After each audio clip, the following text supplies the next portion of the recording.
La R&D est impliquée à tous les stades de la vie du produit et de la demande client. Grâce à la méthodologie Simplex Synchro, mise en place par Oval Performance, le pilotage de la R&D s'en trouve facilité, les plannings respectés par une gestion charge-capacité réalisée en temps réel. Basée sur une typologie des missions de la R&D, des processus spécifiques, un pilotage de type OBIA quotidien des sujets à traiter, des ressources et de la prise en compte en temps réel des aléas, les délais sont ainsi respectés et les clients internes et externes satisfaits de la qualité de service et de l'apport technique de l'équipe R&D. David Trombert, responsable du développement chez Tornos, supervise la mise au point des nouvelles machines et le support technique interne et aux clients.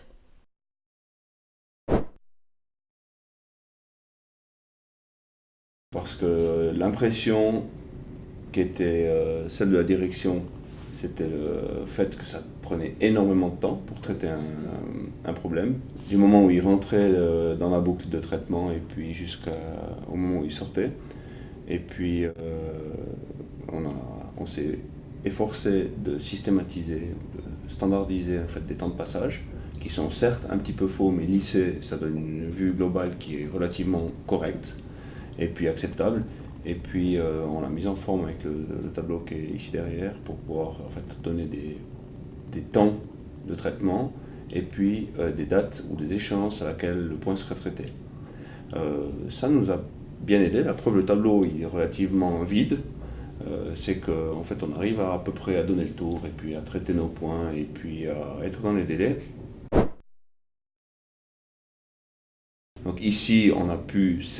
certainement donner un peu de clarté, donner beaucoup plus de visibilité sur les efforts qui sont faits, puis le temps de passage réel, donner de la visibilité aux personnes. Les personnes sont aptes à venir déplacer un post-it, en prendre un quand une tâche est finie, qu'elle a duré moins de temps qu'était prévu, ou bien nous informer si elle dérape. Donc ça met de la clarté puis de la lisibilité pour les gens. La problématique qui doit être adressée dans les projets, c'est le fait d'arriver avec un produit complet, non une modification, un produit complet à l'heure, avec toutes les options disponibles et puis avec tout le debug possible disponible, pour éviter justement que des gars qui vendent le dit composant ou la dite option soit soumis à attendre qu'elle soit développée ou à attendre qu'elle soit validée. On constate très bien qu'on est arrivé dans une phase de projet avec le Bayer Room où on était en train d'assembler des prototypes, donc de faire des tâches purement soumises à certaines déviations et certains risques parce qu'on assemble des prototypes,